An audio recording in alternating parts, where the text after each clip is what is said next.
Hi, my name is Marcus Omar Squires, and today I'm going to be showing you the progress that has been made this week on my house on Wilcox Street. Stay tuned. Thanks. I bought this house that was built in 1888 here on Wilcox Street, and the roof is in really bad shape. But I have decided to save it. So after cleaning off the vines, sweeping off some leaves, I started scraping.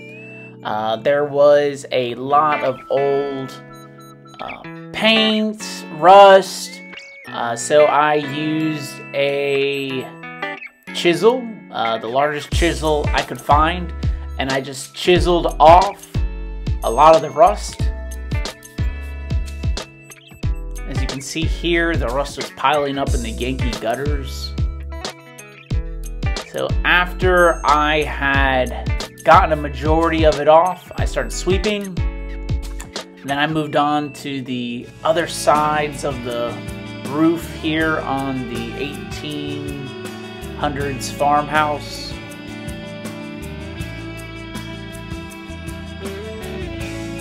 So the plan is to scrape it. After I scrape it, I will then patch it.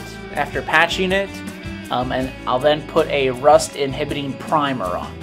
So this is one way you can restore an old standing seam roof.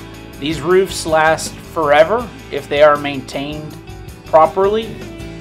So it's really important that if you do own a metal roof, to realize that they can be saved.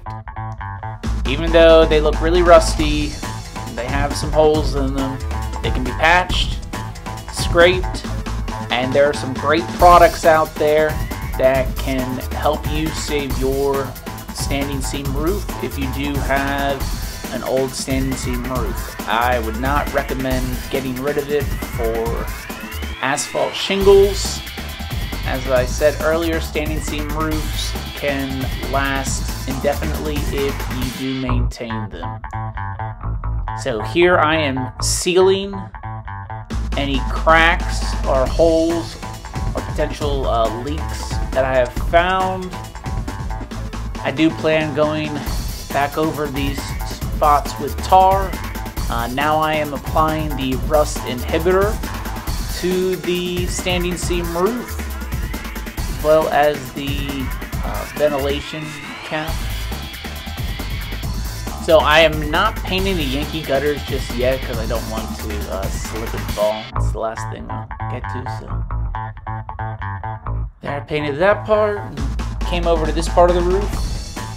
Paint around the chimney stack. There were quite a few areas here that needed to be patched, so I patched those up. And then I'm applying the rust inhibitor / primer right on top of the tar and aluminum patches. So the patches, if you're wondering, they are tar based with an aluminum